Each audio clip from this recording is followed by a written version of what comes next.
どうもこんにちは、エンジン太郎です。前回の更新から随分間が空いてしまって申し訳ありません。今回作るのは旋盤に取り付けるタイプの軸受け磨き専用グラインダーですね。材料はもう大体揃ってると思います。モーターはまあこの中古のなんかミシンのモーターみたいなやつでいいんじゃないかと。グラインダーの砥石ですね。ベルト。で、ベアリング用のロックナット。鉄の素材。これも鉄の素材。これで足りると思います。まあ細かいのはまだありますけど、その辺は手持ちの材料で問題ないと思いますね。じゃあ作ってきます。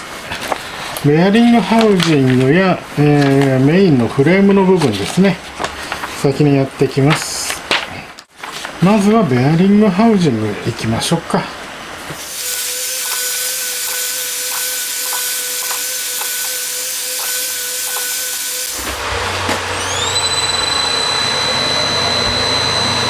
あこんなもんでしょう。まずはセンタードリルです。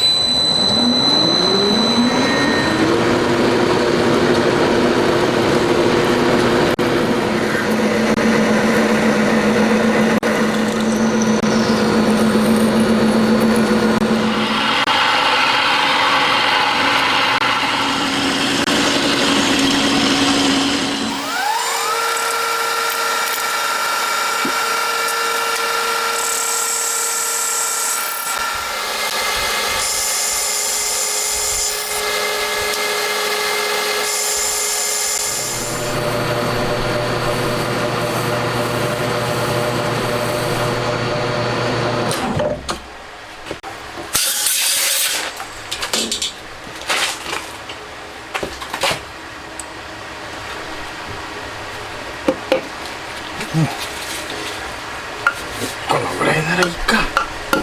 よし、きれいに入るね。はい、これでパイプベアリングホルダーできました。よし、次は本体がこれの土台側ですね。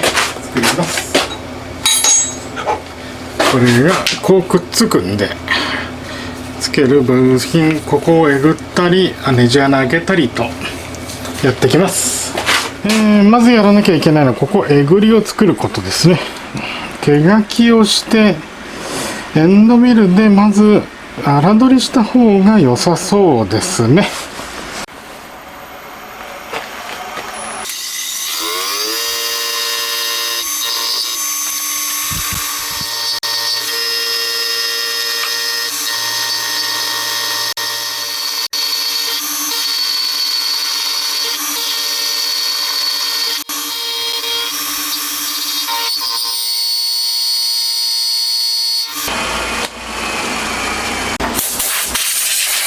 これで大体粗削り終わりました。まだ取り残し1ミリ以上残ってるはずなので問題ないですね。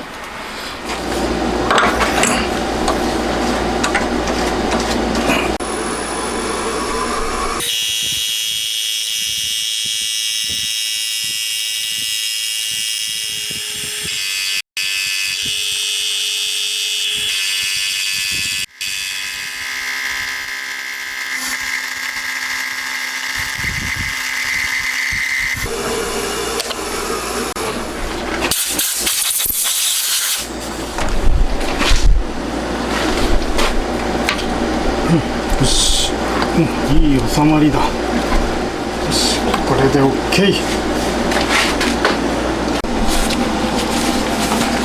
このダイヤも併用なですね。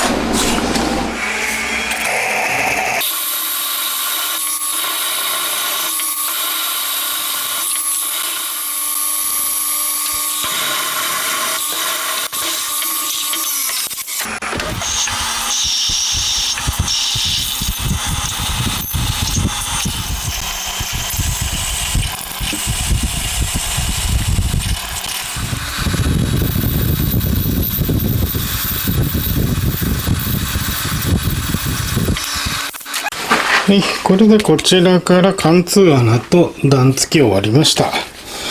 あとこっちから、モーター固定用のネジ穴ですね。2箇所。開ければこいつは終わりと。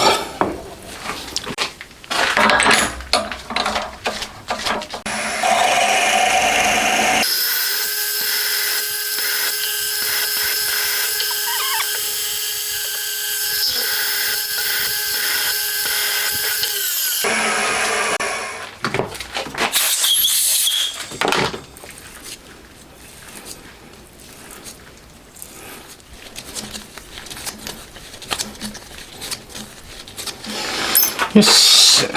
これで、このブロック状のパーツは全部やるべきことはやりましたね。次は、主軸いきますか。はい、次は主軸ですが、材料来たので、作るのは 170mm ぐらいのものなんですけど、つかみしろ必要なので250で1回切りますね。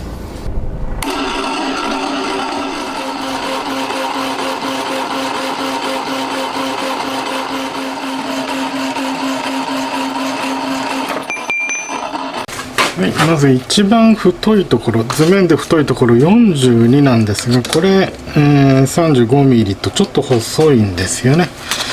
なので、ここを1箇所だけ焼きばめして部品を作るという形にします。あまり良くはないでしょうけど、それで対応しますね。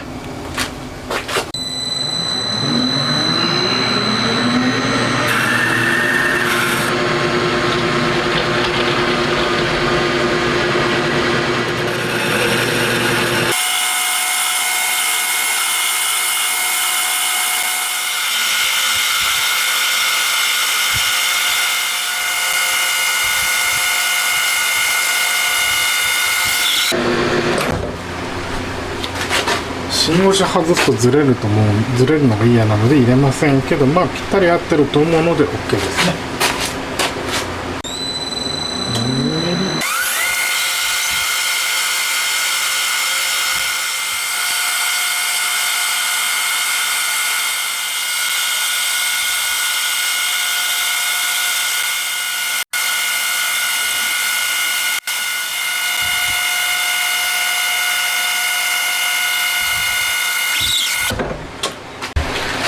はい、次は 20mm ですね。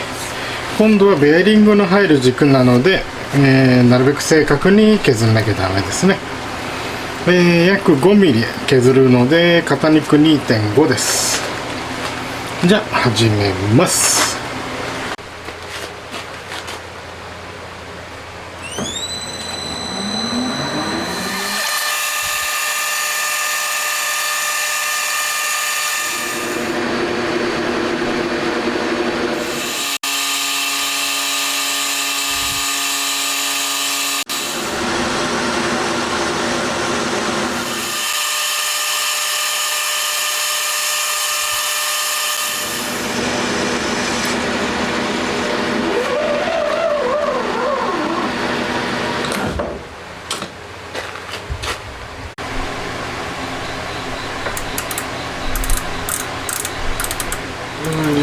20.0002 20.002 1000分の 2mm まだ太いけどこんなもんでしょう。これで OK だと思うんですけどね。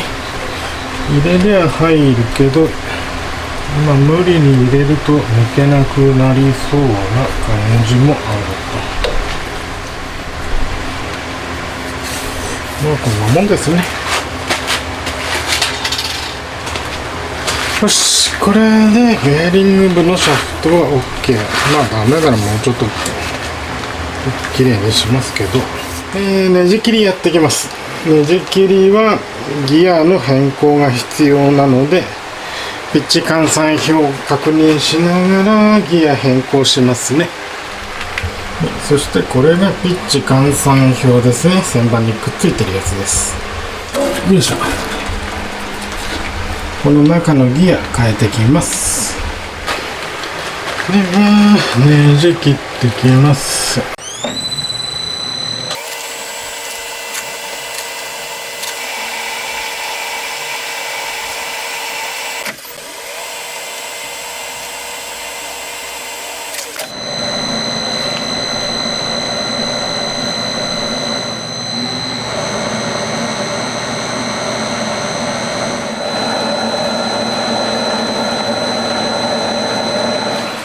ネジがうまく入るようになったので、ここでいいですね。はい、これでピッチ1のネジ切り終わりました。はい、シャフト。こちらが明かり合う作業は全部終わりました。一回、これで、ここの部分、このつばの部分先作りますね。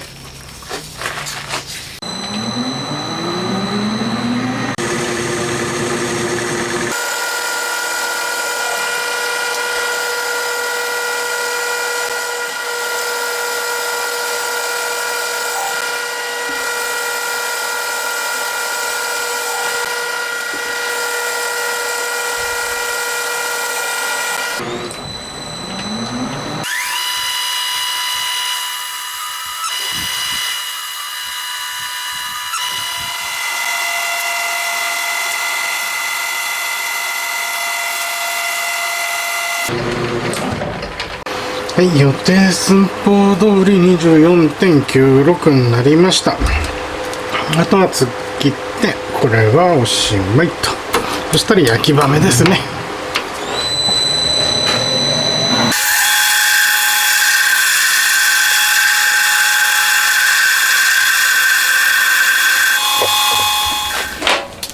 はい、シャフトとこのつばになる部分ですね。できました。今の時点では全然入らないですね。入らなくていいんですけど、ではこれを電熱器で温めて、で焼き場目を進めていきます。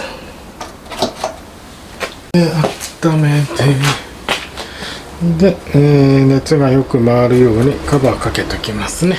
はい、そろそろ温度温まったので、よいしょ、はめます。一発ではまってくれよ。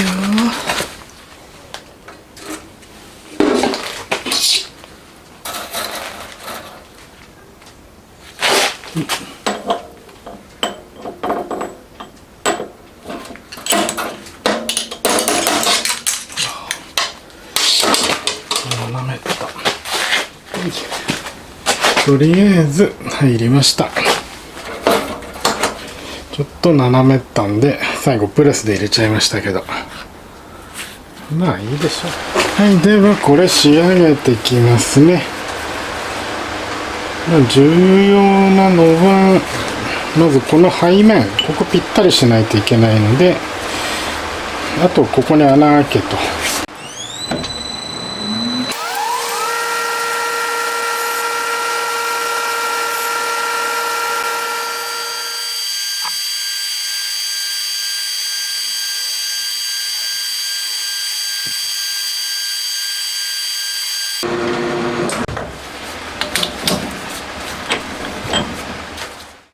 はい、これで主軸完成ですね。ここのフランジの部分だけ、後付けですけど、まあ基本的には問題ないと思います。次に作るのはドライブプーリーとドリブンプーリーですね。これで丸物は一通り終わりかな。この2つを作れば。じゃあ、素材はここにあるのでやっていきますね。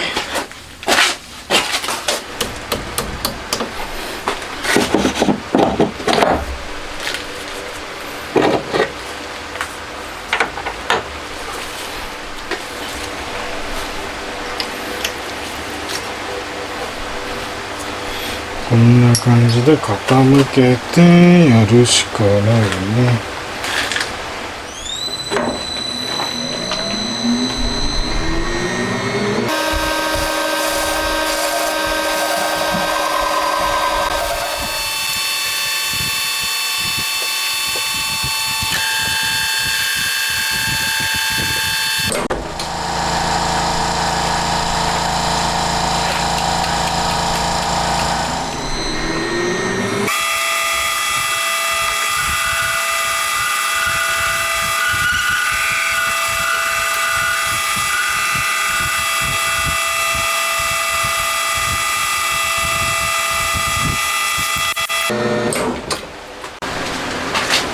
はい、プーリーも2個ともできましたね。あと本体で残ってる駆動系のパーツはこのモーターベースと名付けた部品ですね。モーターの土台ですよ。穴開けやなんかをやっていきます。これはフライス作業なのでフライスに移動しますね。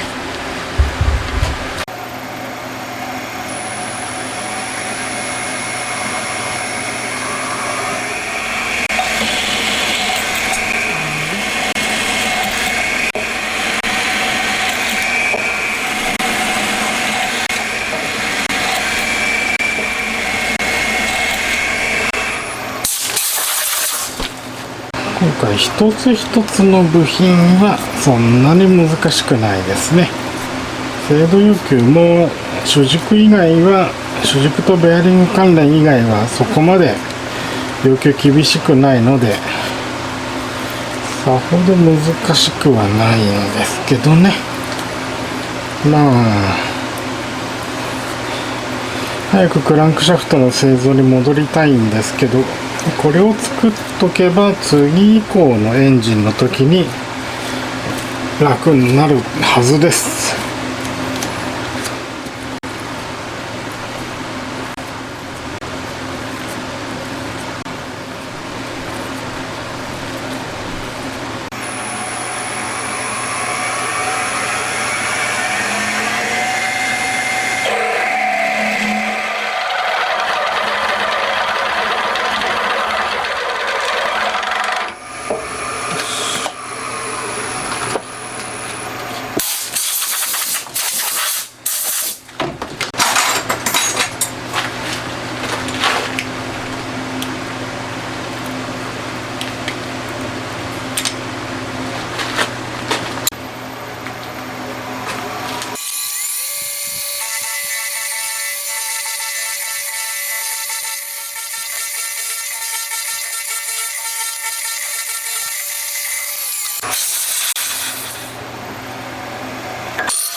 これでモーターマウント部分できましたね。まだバリあるのでバリは取りますけど、で受けるね、ちゃんと。よし、これで大丈夫だね。はい、これで駆動系に必要な部品は一応揃いましたね。ベースがあってこうくっつくと。でこれがこんな感じでくっつくと。ここは溶接しちゃいますね。それと各種スペーサー類などですね。よし、まずはベアリングハウジングとベースですね、きちっと溶接して固定してきます。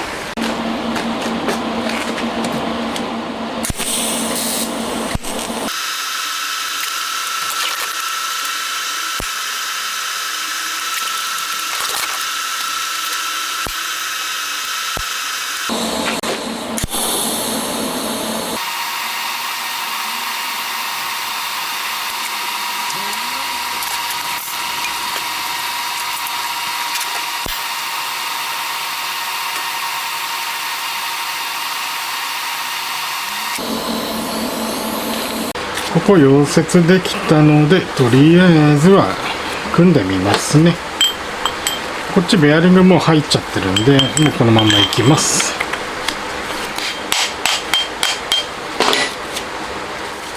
でインナーカラー入れて、ベアリングを入れると。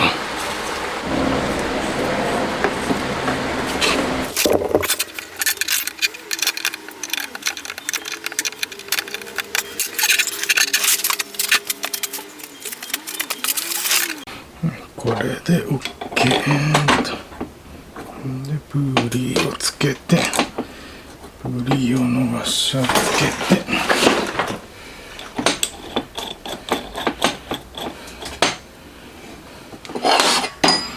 したらこいつがここと。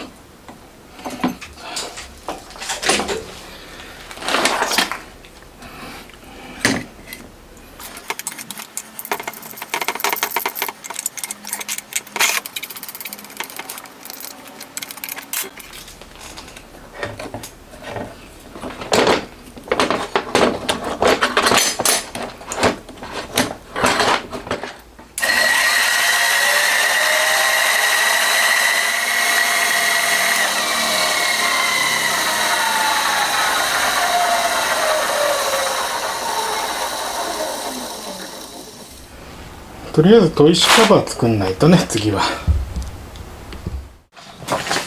い、砥石カバーは基本的に円形が多いので、よいしょ、余ってた旗金使って丸く切るための工具作りました。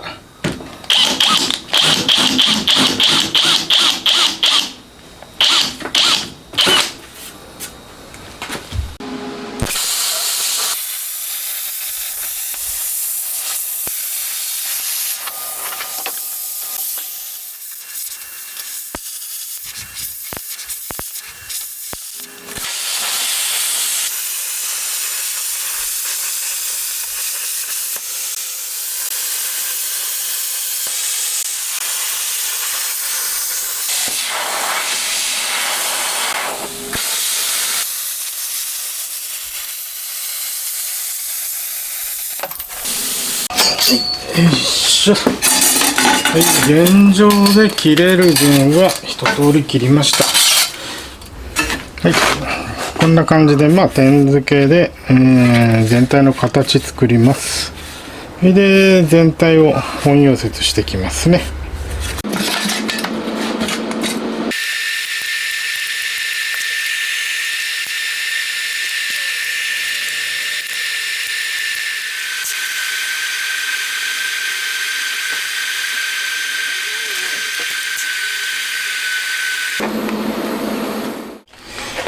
はい、本体にカバーつけましたね。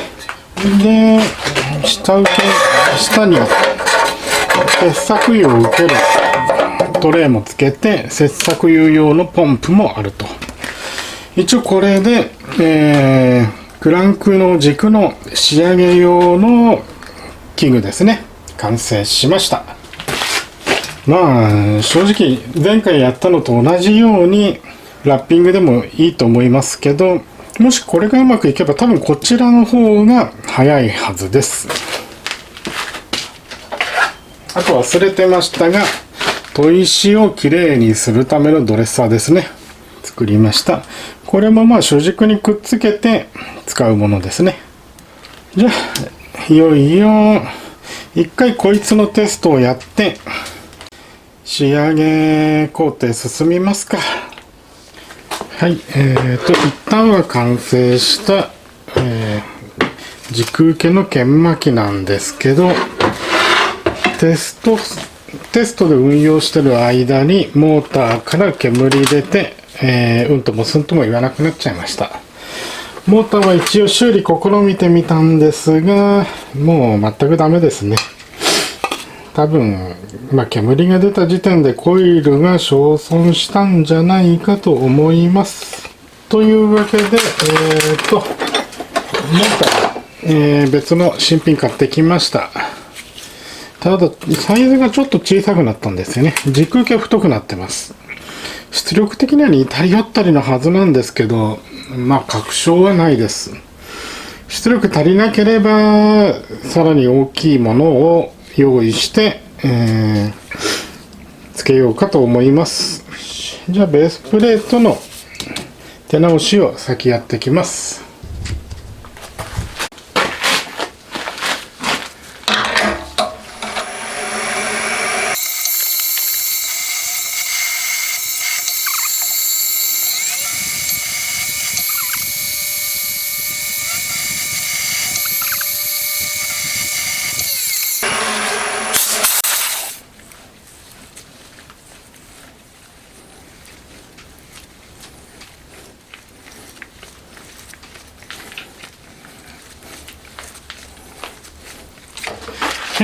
これでモーターマウント OK ですね。ネジがだいぶ細いけど大丈夫かな。まあいいでしょう。はい、とりあえずモーター取り付けてみますか。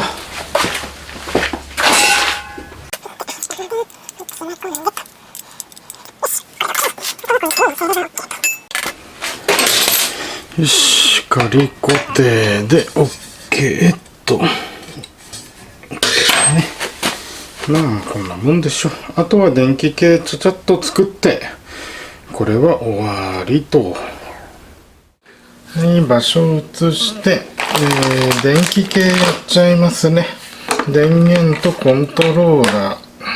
コントロールボックスは、弁当箱です。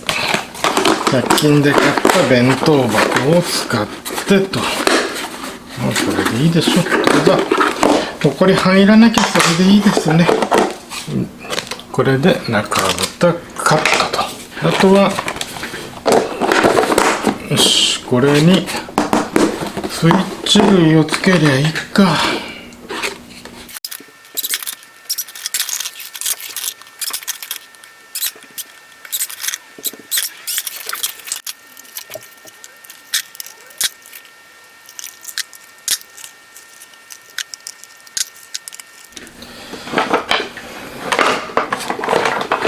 一通りの配線終わって弁当箱を閉じると。閉じれば、はい、OK。これでコントロールボックスできましたね。あとはこのモーターの配線とこれをコネクターでつなげときゃいいですね。まあ、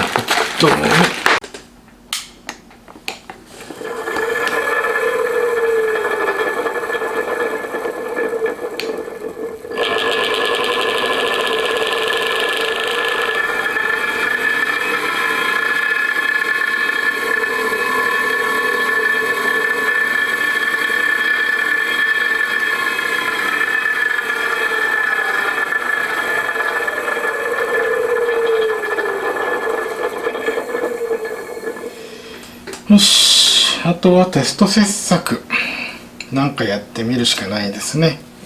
じゃあテストに移動します。とりあえずお試し用の丸棒を作ってきますね。まあ一皮剥くだけなので簡単な仕事です。で、一皮剥いて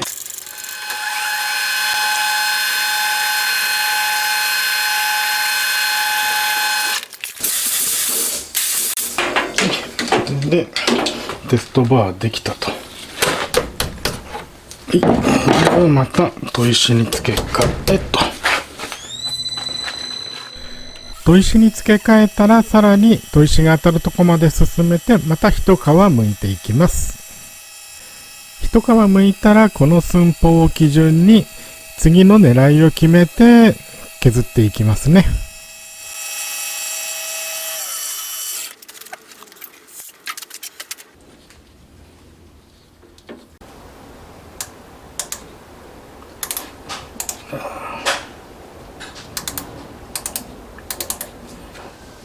19.359 とりあえず 19.35 狙ってみますか。あと 0.00009 ってことはまあ約4メモリ動かすと。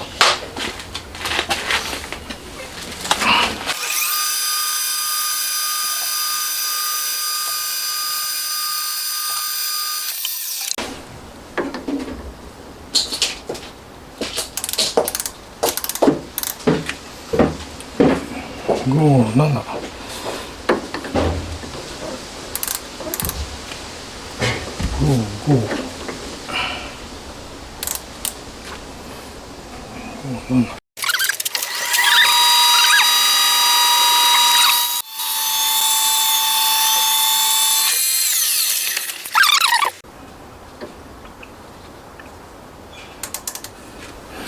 まあでも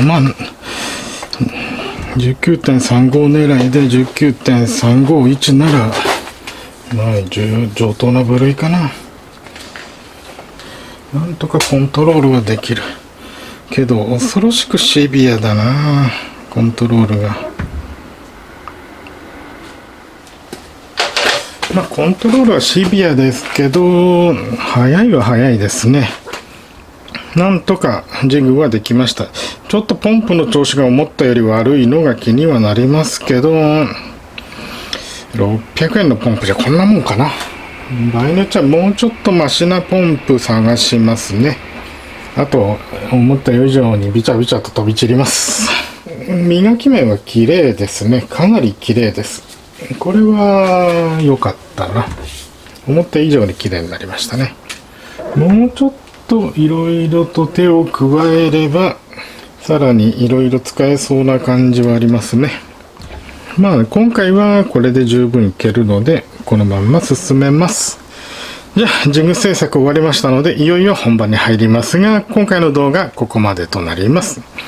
クランクシャフトの再制作動画はもう一本なるべく早く連続してあげるつもりでいるので、ぜひそちらを見てください。どうもご視聴ありがとうございました。また次回もよろしくお願いします。